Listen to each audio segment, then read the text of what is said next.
A father and his two kids disappeared during a hiking trip. Then their tents were found set up underground. 3 tents were found perfectly pitched in the silent, unyielding darkness of the collapsed earth. 17 years after a father and his 2 young children walked into the whispering woods of Blackwood Mountain and never came out, their car discovered days later at the trailhead, keys still in the ignition, a half-eaten sandwich on the passenger seat, a child's dropped mitten near the rear tire, as if an afterthought, a small, woolen casualty of a departure too swift, too final. The tents, when the beam of the caver's headlamp first sliced through the Stygian black of the newly opened chamber, glowed with an almost spectral luminescence, nylon ghosts in an impossible mausoleum, their zippers pulled tight, small mounds within suggesting sleeping bags still unfurled, provisions neatly stacked beside them, untouched, and a single handwritten note, pinned with a rust-brown safety pin to the flap of the largest tent, the father's tent, its message stark against the faded blue fabric, penned in a steady, familiar hand that time had not yet managed to erase completely. "We were safer down here." The words, illuminated by the trembling light, hung in the cold, damp air, a chilling testament to a choice made in circumstances that the living could only struggle and fail to comprehend, a final, desperate whisper from the edge of an abyss, speaking of a safety found only in the crushing embrace of the earth itself, a refuge from a terror that remained unseen, unnamed, but palpably present in the tomb-like stillness of that accidental crypt, a place that had held its secret for nearly 2 decades, waiting for the ground to shift, for the world above to crack just enough to reveal this pristine, horrifying diorama of a family's last known moments, preserved like insects in amber, a tableau of fear and a desperate, terrible sort of hope. The air in the chamber was heavy, ancient, devoid of the scent of pine and sky that they must have carried in with them, replaced now by the cold, mineral breath of stone and long, long silence, a silence that seemed to absorb the caver's own ragged breathing, his heart hammering against his ribs, a drumbeat in the vast, echoing emptiness where 3 lives had sought sanctuary and found this. What this was, he couldn't yet define, only that it was wrong, profoundly wrong, a scene that should not exist, a campsite where no campsite should ever be, miles from any known trail, hundreds of feet beneath the forest floor they had last walked, a place beyond maps, beyond reason, beyond the desperate, searching cries of those they had left behind. Those who had scanned the tree lines and the riverbeds and the hollows, finding nothing, nothing but the wind's mournful sigh through the indifferent pines, year after agonizing year, the hope slowly calcifying into a dull, persistent ache, a phantom limb of grief. And now, this subterranean anomaly, this impossible shelter, this final, enigmatic message. We were safer down here. Safer than what? Safer from whom? The questions bloomed in the darkness, insidious and vast, their tendrils reaching back through 17 years of unknowing, coiling around the heart of a mystery that had just deepened, plunged into an abyss far more profound than the physical depth of the earth they had chosen for their final silent camp. The discovery would ripple outwards, of course, a shockwave disturbing the carefully constructed peace of those who remembered, those who had tried to forget, those for whom Mark, 10-year-old Leo, and 8-year-old Clara were not just names in a cold case file, but warm, vibrant presences, their laughter still echoing faintly in the quiet rooms of memory, their faces forever young, forever on the cusp of an adventure from which there had been no return, only this baffling, subterranean postscript, a scene that offered not answers, but a newer, more terrifying set of questions, questions that clawed at the edges of sanity, whispered of choices made under duress so extreme it bent reality itself, forcing a father to lead his children not out of the woods, but into the very heart of the unyielding stone, into a darkness from which only this echo, this fragile, nylon testament, had emerged. The caver, a man accustomed to the earth's hidden geometries, its slow geological breaths, felt a chill that had nothing to do with the ambient temperature of the deep cave, a primal tremor of understanding that this was not a place of natural wonder, but a tomb born of desperation, a sanctuary that had become something else entirely, its silence not peaceful, but pregnant with an unspoken narrative of unimaginable fear, a story etched not in stone, but in the neat arrangement of a lost family's last known belongings, a story waiting for 17 years to be read by the stark, unblinking eye of a headlamp in the profound and terrible dark. Sarah, the wife, the mother, had lived those 17 years in a landscape sculpted by their absence. Mark, her Mark, with his quiet strength, his infectious love for the wild, the way he'd look at Leo and Clara as if they were the rarest, most precious discoveries the world had to offer. Leo, all knees and elbows and boundless curiosity, his pockets always full of stones and twigs and questions that Mark would answer with patient gravity. And Clara, sweet Clara, with her father's eyes and a shy smile that could melt the winter snows, her small hand always tucked securely in her brother's or her father's. They had set off on that Friday morning, the old station wagon packed with camping gear, thermoses of hot chocolate, and the bright bubbling anticipation of a weekend under the stars, a ritual they cherished. Sarah had waved them off from the porch, a kiss for each, a promise of stories and s'mores upon their return.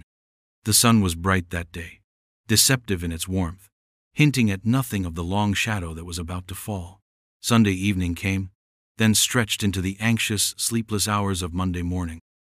No call, no car pulling into the driveway, just a silence that grew, minute by minute, into a suffocating shroud. The call to the park rangers was the first tear in the fabric of her reality, a small, precise rip that would eventually unravel her entire world. Their car found, yes, at the Osprey Peak trailhead. Unlocked, undisturbed, as if they had merely stepped away for a moment, intending to return. But the hours bled into days, the days into weeks. The search parties, at first robust and hopeful, combed every inch of Blackwood Mountain's rugged terrain, their brightly colored jackets dots of futile human endeavor against the vast, indifferent, green, and gray. Dogs lost the scent within a quarter-mile of the car, a frustrating, inexplicable dead end. Helicopters whirred overhead, their blades chopping at the silence, seeing nothing but the dense canopy, the unyielding rock faces. Volunteers, friends, strangers, united by a common surge of empathy, walked shoulder to shoulder, their voices calling out names that only the wind answered. Sarah walked with them, her own voice raw, her eyes scanning every shadow, every thicket, every dark opening in the earth, convinced that one more step, one more shouted plea, would break the spell, would bring them stumbling out of the trees, tired, perhaps a little scared, but whole. But the mountain held them fast.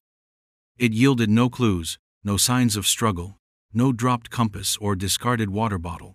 It was as if the forest itself had inhaled them, leaving not even a ripple on its ancient, inscrutable surface. The official search was scaled back, then eventually called off, the case file relegated to a dusty shelf, another unsolved mystery in a region that had its share of them, tales whispered by old-timers of people who simply vanished, swallowed by the brooding wilderness. But for Sarah, the search never ended. It merely turned inward, a constant, restless scanning of her own memories, her own heart, looking for the missed sign, the unheeded warning, the detail that might unlock the terrible silence. Anniversaries became milestones of grief, each one a fresh stab of realization. Another year gone, another year without them. Birthdays were the hardest. Leo's 10th, then 11th, then what would have been his 27th, Clara's 8th, then 9th, then her 25th. Imagining them, grown, changed, living lives she couldn't witness, was a particular form of torture, a phantom joy that twisted into unbearable sorrow. She kept their rooms untouched for years, shrines of arrested development, clothes neatly folded, toys waiting for hands that would never again reach for them. The world moved on, seasons turned, friends offered condolences that faded into awkward silences, but Sarah remained anchored to that last sunlit Friday morning, to the image of their receding car, to the unspoken promise of their return. Hope, that stubborn, tenacious weed, refused to be entirely uprooted, even as it withered, even as its roots grew thin and brittle. She read every book on survival, on wilderness disappearances, on unsolved cases, searching for a pattern, a parallel, anything that might offer a sliver of understanding. She consulted psychics, their vague pronouncements offering fleeting, hollow comfort. She revisited Blackwood Mountain countless times, walking the trails near where their car was found, half expecting to see them emerge from the trees, Mark's arm around her, telling her it had all been a terrible mistake, a bad dream. But the mountain only offered its profound, unyielding silence, a silence that had, for 17 years, been the only answer to her ceaseless, unspoken questions, until the call. A call from a local sheriff she vaguely knew, his voice hesitant, freighted with something she couldn't quite decipher, something that made the old, familiar dread coil tight in her stomach.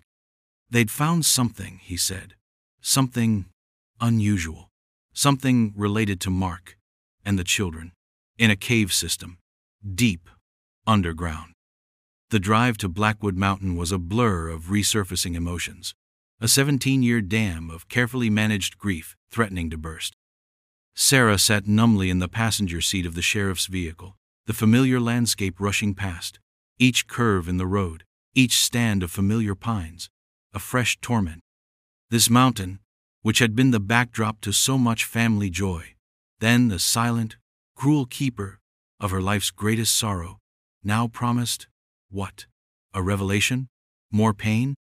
She didn't know if she could bear it, yet she knew she couldn't do anything but bear it. The sheriff, a man named Henderson, younger than she remembered, spoke in low, careful tones, preparing her, though nothing could truly prepare her for what lay ahead.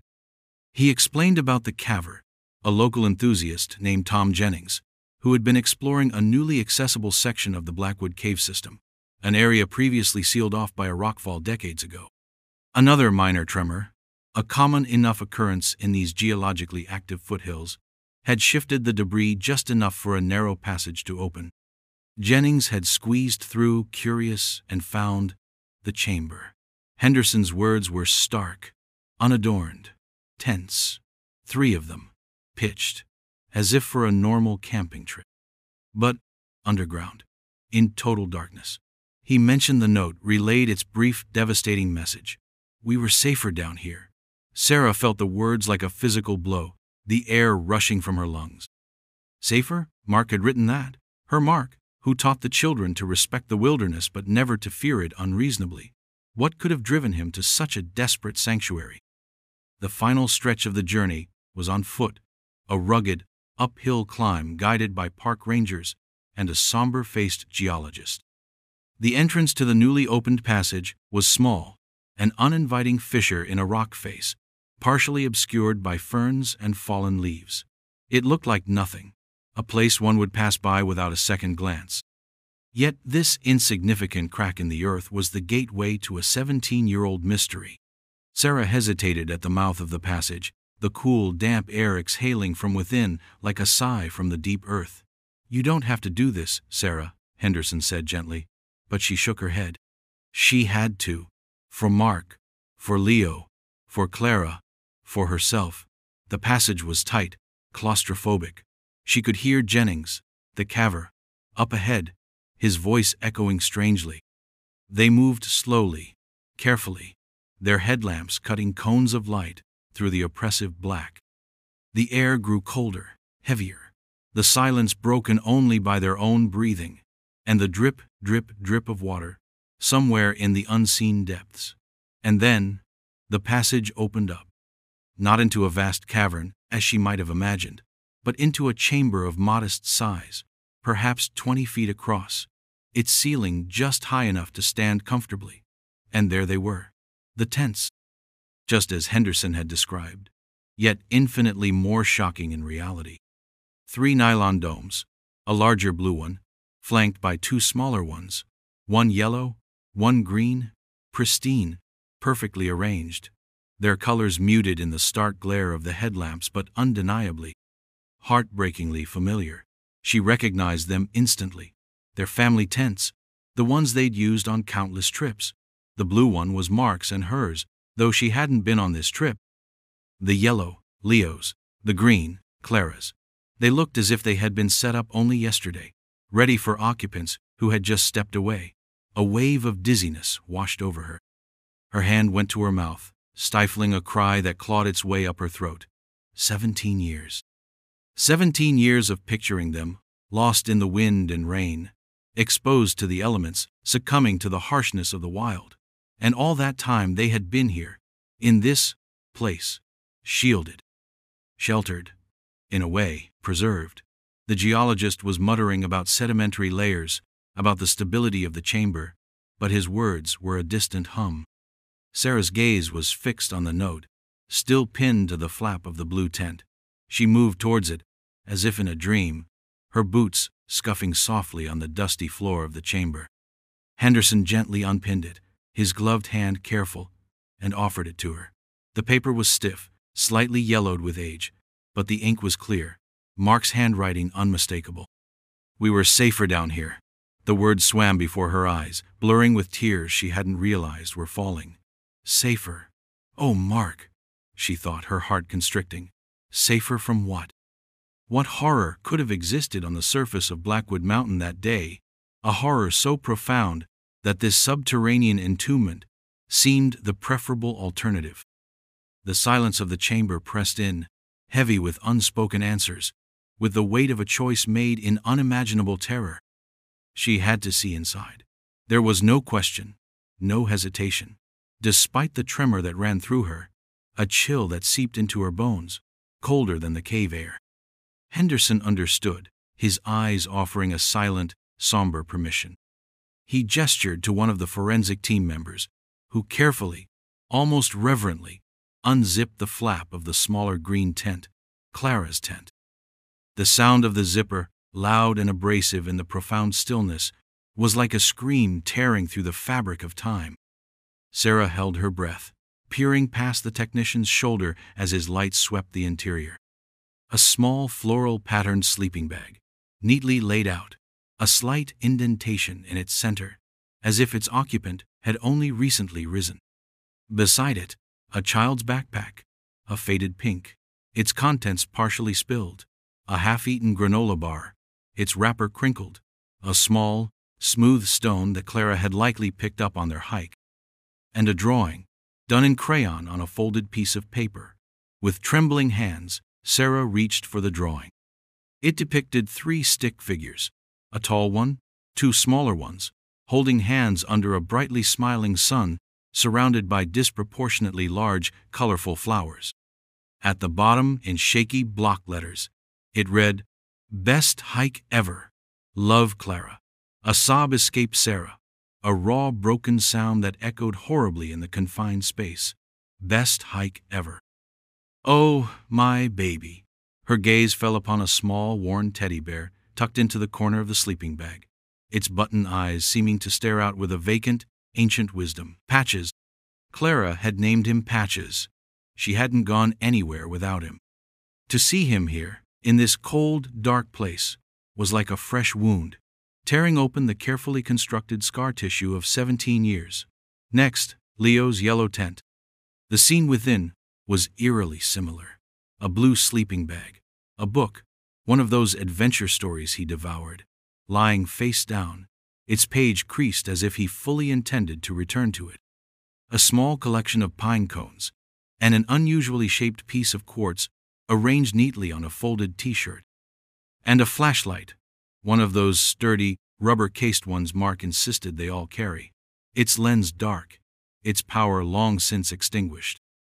There was an action figure too, a superhero Leo had cherished, clutched loosely within the folds of the sleeping bag, as if he'd fallen asleep holding it, awaiting rescue or the dawn. Each item was a separate torment, a poignant testament to the ordinary lives that had been so extraordinarily interrupted. These were not the belongings of people prepared for a long ordeal, but of children expecting to wake to a new day of exploration, of a father expecting to lead them safely home. The normalcy of it all, juxtaposed with the horrifying abnormality of their location, was a cognitive dissonance that made Sarah's head spin. Finally, the largest tent, the blue one. Mark's. Inside, his sleeping bag, a thicker, more robust model. A map of the Blackwood Mountain trails, neatly folded. Another flashlight, identical to Leo's. A thermos, still sealed. And a small, leather-bound journal, the kind Mark always carried to jot down observations, sketches, thoughts. Her heart hammered against her ribs. Could there be answers here? An explanation beyond that single, cryptic note? Henderson, anticipating her need, carefully retrieved the journal. Its pages were stiff. The ink faded in places, but it was legible. The early entries detailed their hike, the weather, the wildlife they'd seen, humorous anecdotes about the children's chatter. Then, the tone shifted. A growing sense of unease. He wrote of strange sounds in the woods at night, sounds he couldn't identify, sounds that seemed to circle their initial campsite, higher up the mountain. Not animal sounds, he'd written. Or not like any animal I know.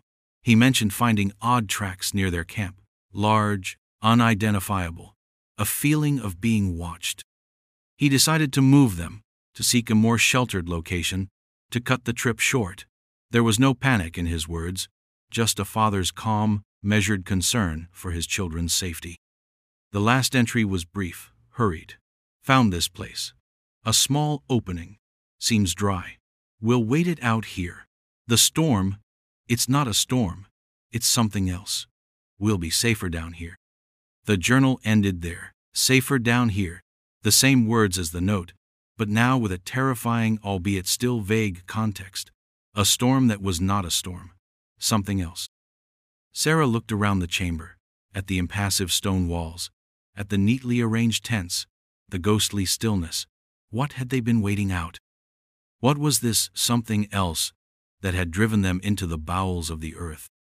The silence of the cave offered no reply, only the drip, drip, drip of water, like a clock ticking in an empty room, measuring out an eternity of unanswered questions. The air was thick with their presence, with the phantom shapes of their fear, with the desperate hope that must have flickered here before finally, inevitably, being extinguished, like the batteries in their flashlights, leaving only this cold, silent tableau. The geologist, a quiet, methodical man named Dr. Eris Thorne, had been examining the chamber's structure, his flashlight beam dancing over the rock walls, the ceiling, the floor. He spoke now, his voice a low rumble that seemed to disturb the ancient dust. This chamber, he explained, was a natural formation, a limestone solutional cave, but its previous access points, if any other than the one they just used existed, were likely sealed by the same minor seismic activity that had recently revealed this one, or perhaps by older, more significant geological shifts over the intervening years. It was possible, he theorized, that the entrance Mark and the children had used was a narrow crevice, a small sinkhole, or even a fissure that opened temporarily due to some localized ground instability, perhaps triggered by heavy rains or a minor tremor at the time of their hike, an opening that subsequently collapsed or was obscured, sealing them in, or, more chillingly, sealing something out. He pointed to the floor. "See here," he said, illuminating an area near where the tents were pitched. The ground is relatively level, packed earth, some loose gravel, consistent with a dry cave floor. There were no signs of a struggle, no scattered belongings beyond what seemed like a normal campsite, no bones, no human remains whatsoever. This last fact hung in the air, heavy and sharp. No remains. 17 years in a sealed, dry environment. There should be something, unless they hadn't died here, unless they had found another way out. But Dr. Thorne was already shaking his head, his light tracing the perimeter of the chamber again. "I've surveyed the entire accessible space," he said. "There are no other exits. Not now, anyway. The rock here is fairly stable, but limestone can be unpredictable. It's possible a passage existed then that is no longer viable. Or," he added, his voice dropping slightly, "it's possible they never left this chamber alive, and the conditions simply accelerated decomposition in a way that left no discernible trace, or that small scavengers, if any could access this deep, might have. But even that seems unlikely without leaving some evidence. The ambiguity was a fresh wave of torment for Sarah. Were they trapped, succumbing slowly to starvation or dehydration in this cold, dark place? Or did the something else Mark had written about eventually find its way in? The note suddenly felt less like a statement of safety and more like a desperate prayer, a fragile shield against an encroaching, unknown horror. Mark was resourceful, a skilled outdoorsman. He wouldn't have chosen this lightly. He wouldn't have brought his children into a cave unless the alternative was truly unthinkable. Sarah remembered his lessons to Leo and Clara. Always find shelter, stay dry, stay calm. He would have tried to make it an adventure for them, even in the face of fear. The neatness of the campsite, the drawing, the action figure, these were testaments to his efforts to maintain normalcy, to protect their innocence for as long as possible. But what was the threat? Human? Animal? Something else entirely. Something that defied rational explanation. Something the mountain kept hidden in its ancient, stony heart. The local tales, the ones she'd always dismissed as folklore, flickered at the edge of her mind. Stories of strange lights in the woods, of hikers who vanished without a trace, of whispers about things that lived in the deep places, things best left undisturbed.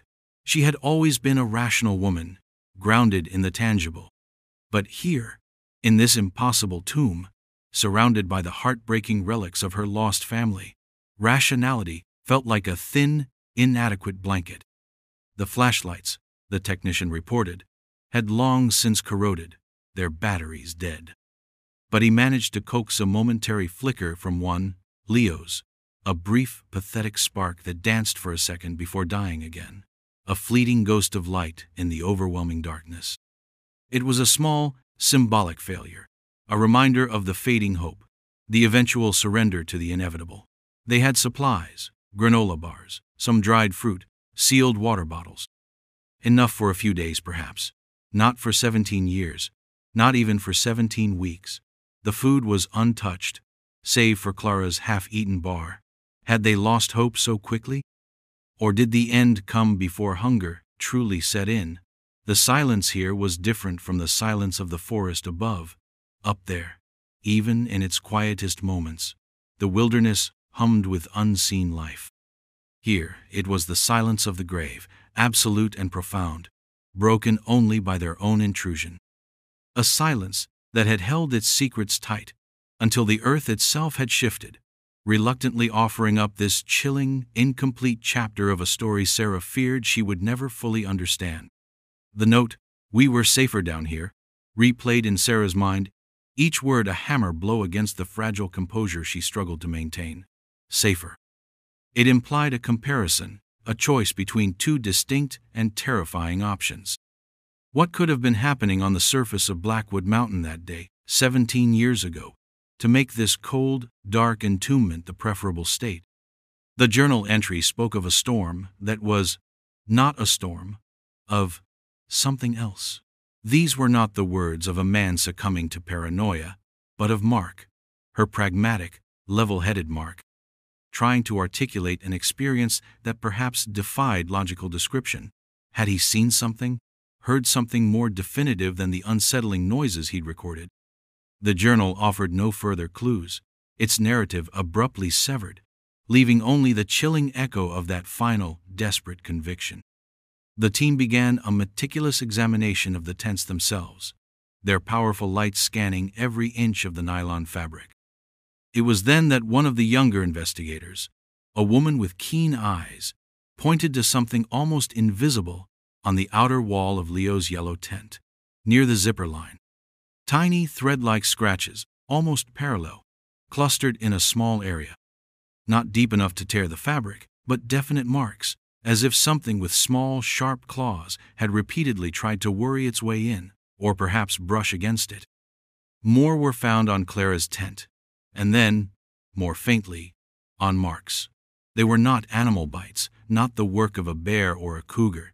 The patterns were wrong, too delicate, yet insistent. They were not made by human tools. They were other, strange, unsettling. Sarah felt a cold dread creep up her spine, a primal fear that resonated with the words in Mark's journal. Something else. Was this the trace of it? This subtle, almost overlooked evidence of something trying to get to them? The geologist, Dr. Thorne, considered the scratches with a frown. He mentioned the possibility of small cave-dwelling creatures, rodents perhaps, but the marks didn't quite fit. He conceded it was puzzling.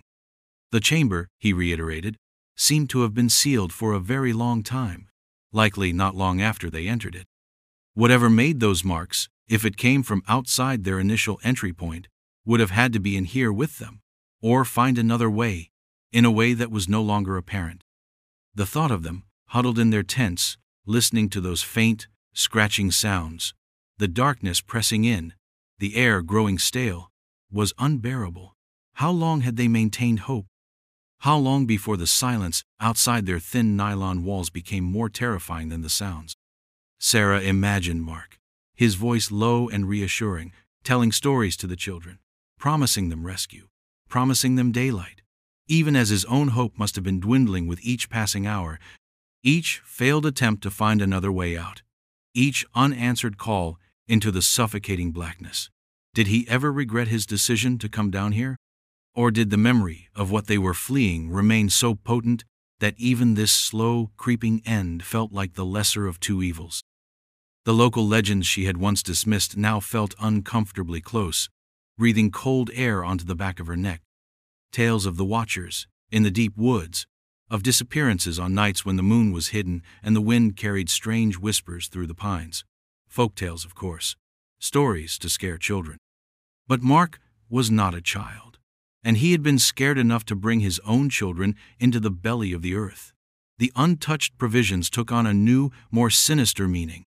If they had been trapped here for days, weeks, they would have eaten the food, drunk the water. The fact that so much remained suggested their time in the chamber, or at least their conscious time, might have been shorter than the slow, agonizing demise of starvation and thirst she had initially envisioned. Or that the end, when it came, was swift, preempting the need for sustenance. Or perhaps, in the face of unimaginable terror, hunger simply ceased to matter. The scratches were a tiny, physical clue in a vast expanse of emotional and circumstantial unknowns. They didn't solve anything, but they shifted the narrative, deepening the sense of an active, external threat, rather than a passive succumbing to the elements or a tragic accident of being sealed in. They pointed to a hunted quality, a last stand in a desperate, chosen fortress. The implications of the scratches, coupled with Mark's journal entry and the stark note, began to coalesce into a truly horrifying picture. They had not simply stumbled into this cave and become trapped by a rockfall in a tragic but understandable accident. They had fled. They had sought refuge. Mark, in his final steady script, had declared them safer here. This subterranean chamber was not a random prison. It was a sanctuary, however flawed, however temporary, chosen in the face of an immediate and overwhelming danger from above. The terror must have been unimaginable to compel such a desperate act. What walks the forested slopes of Blackwood Mountain, or what walked them 17 years ago, that could drive a seasoned outdoorsman and his 2 young children into the cold, lightless unknown of the earth's depths? The question hung in the chilled air of the chamber, vast and unanswerable. The forensic team, methodical and detached, continued their work, but Sarah saw it now through a new lens. The neatly arranged sleeping bags, the children's toys clutched close, were not just evidence of an interrupted life, but of an attempt to maintain a sliver of normalcy, of parental protection. In the face of an encroaching external dread, the tents themselves, zip-tight, were fragile shields against whatever lurked outside their thin nylon walls, whether that was the crushing silence and darkness, or something more tangible, something hinted at by those faint, persistent scratches. The absence of bodies became even more chilling. If they were hiding from something, and that something found a way in after the cave sealed them off from the surface world, the thought was incomplete. too monstrous to fully form. Or, if the threat remained outside, had they succumbed to the slow attrition of hope, of air, of warmth, their small lights dimming one by one, leaving them to the absolute blackness? And what then? The natural processes of decay, even in a dry cave, would leave traces after 17 years, bones at the very least, unless the something else was not confined to the surface. Unless the perceived safety of the cave was an illusion, a brief respite before a different kind of horror unfolded. The team found no evidence of forced entry into the tents themselves, no signs of a struggle within. Only those faint, external scratches. It was as if the occupants had simply ceased to be, evaporated, or been taken. The rational explanations, a hidden fissure through which their remains were washed away by some unknown water flow, undiscovered carnivorous cave dwellers, a complete and utter decomposition accelerated by unique microbial conditions, all felt thin, stretched to their breaking point by the sheer pristine order of the scene. The tents were still standing. The sleeping bags still held their vague human forms. It was a scene of departure, not of violent desecration, but departure to where and how? Dr. Thorne, the geologist, admitted the geology of limestone caves could be deceptive. New passages could open. Old ones could close with surprising speed due to water action or minor seismic shifts. It was theoretically possible, however improbable, that an exit had existed, perhaps for a short time, which they had utilized, or been forced through, but there was no evidence to support such a theory. No trail leading away from this chamber into some deeper, unknown part of the system. The mystery of their ultimate fate remained as profound as the darkness that had enveloped them. Sarah thought of Mark's strength, his determination. He would have fought to protect Leo and Clara with his last breath. He would have sought any escape, any chance, no matter how slim. The idea that they had simply given up, passively awaited their end, felt wrong, untrue to the man she knew. Yet, the evidence, or lack thereof, offered no clear narrative of struggle or escape. Only this silent, ordered scene, and the haunting echoes of his last written words. We were safer down here. Safer perhaps from the immediate, terrifying threat on the surface. But what if the cave itself held its own, slower, more insidious dangers? Or what if their sanctuary became their tomb not by collapse, but by the eventual intrusion of that which they fled? Or by something else entirely, something native to the deep, silent places of the earth, something that left no trace of its passage or its prey? The questions spiraled, each more disturbing than the last, pulling Sarah deeper into a labyrinth of grief and horrified speculation. The only certainty was the overwhelming sense of fear that permeated this place. A fear so potent it felt etched into the very stones. A fear that had driven a loving father to make an unthinkable choice for himself and his children. The team began the delicate process of cataloging and removing the items from the tents. Each object, passed out into the harsh glare of the portable lights, felt like a sacred relic, a fragment of a shattered life. Clara's teddy bear, Patches, its fur matted, its button eyes seeming to hold the secrets of the dark. Leo's adventure book, forever paused mid-story. Mark's journal, its final entry, a testament to a father's desperate protective instinct. Sarah watched, a hollow ache in her chest. These were the last things they had touched, the last familiar comforts in a world that had become terrifyingly alien. As they carefully lifted Leo's sleeping bag, something small and metallic fell out, clattering softly on the cave floor. A small tarnished silver locket. Sarah gasped, recognizing it instantly. It was hers. She had given it to Leo a few months before that final trip, a small St. Christopher medal inside, for protection on his adventures. He'd promised to keep it safe. He had. The sight of it, here, after all these years, was a fresh stab of pain, yet also a strange, bittersweet comfort. A tangible link, a proof of his love, his care, even in the midst of whatever horror they had faced. The scratches on the tents, that detail kept returning to her, insidious and persistent. Too small for a bear, too regular for random abrasions. What kind of creature, or entity, leaves such marks? And were they made before the entrance sealed, or after? If after, it meant that whatever they were hiding from was also capable of navigating or penetrating these deep, dark places, or that something else, already dwelling in the darkness, had found them. The lack of bodies was the most profound and disturbing part of the puzzle. People don't just vanish from a sealed cave, not without a trace.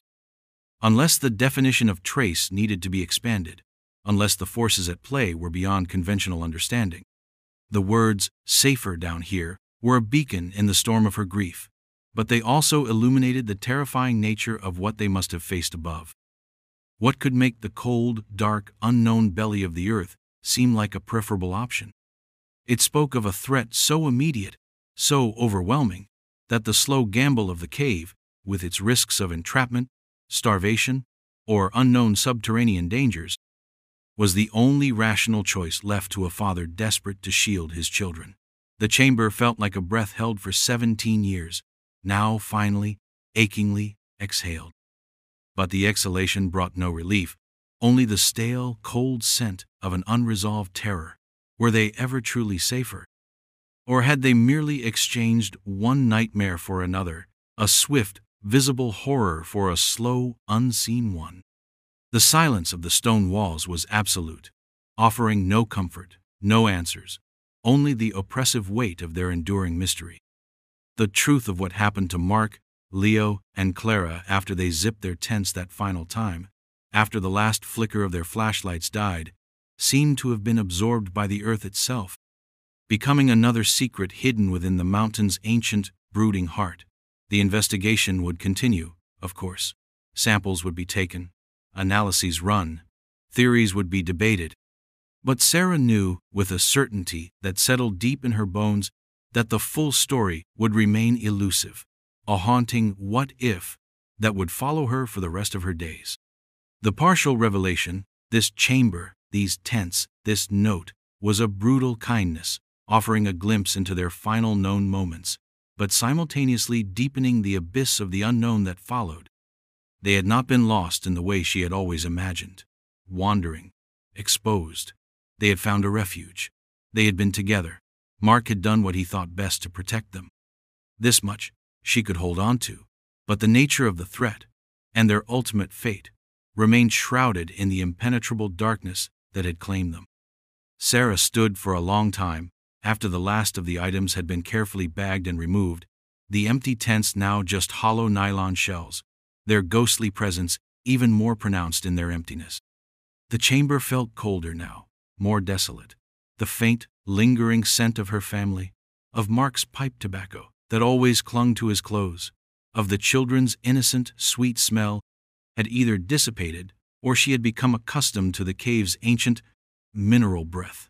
The note, now in an evidence bag, was the only tangible piece of communication across the 17-year chasm. We were safer down here. It was a father's desperate assertion, a shield against an unnamed terror. It was, perhaps, the only epitaph they would ever have. The Sheriff Henderson approached her gently.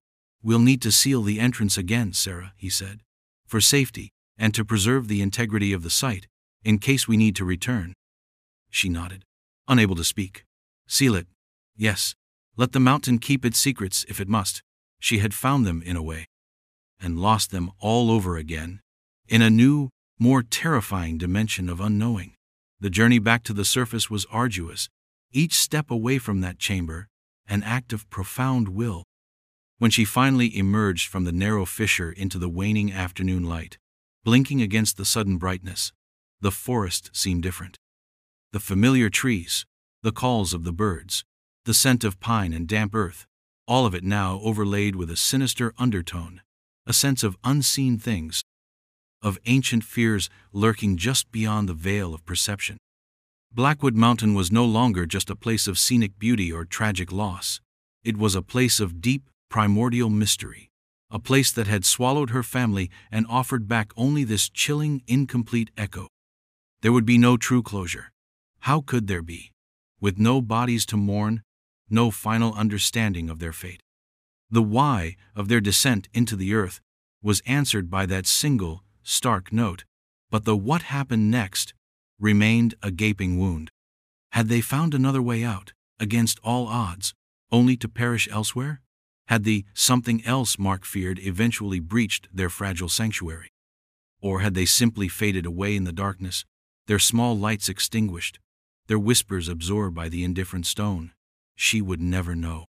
The tents, the journal, Clara's drawing, Leo's locket, these were the fragments she would carry with her, poignant reminders of their love, their fear, their final, desperate hours together. The resolution, if it could be called that, was bitterly incomplete, a tragic revelation that brought only a partial, painful understanding. The reunion was with their fear, their desperate hope, not with them. The days that followed were a blur of quiet grief, of speaking with investigators who could offer no further answers, only more questions. The scratches on the tents remained an anomaly, the untouched food, a puzzle, the absence of remains, an enduring torment. Sarah knew she had to find a way to live with this new layer of unknowing, this more defined, yet equally vast, emptiness. One cool autumn morning, weeks later, she drove back to Blackwood Mountain alone. She didn't go near the sealed cave entrance. Instead, she walked to a small clearing she and Mark had loved, a place with a view out over the rolling foothills, a place where the wind always seemed to whisper secrets through the tall pines. She had brought a small, simple stone, smoothed by a river, and on it she had etched 3 names: Mark, Leo, Clara, and beneath them the words, "They were safer together." It wasn't the same as the note, but it was her truth, her way of finding a sliver of peace in the vastness of her sorrow. She placed the stone at the base of an ancient oak, a silent monument to a love that endured, and a mystery that would likely never be solved. As she turned to leave, a gust of wind rustled the leaves above, sounding almost like a whisper, a sigh, a breath held for far too long. The mountain kept its secrets, yes. But perhaps, in its own way, it had also offered her the only solace it could, the knowledge that they had faced the end, not alone and exposed, but together, in a sanctuary of their father's choosing, sheltered for a time from a terror she could only dimly, and with a shudder, imagine.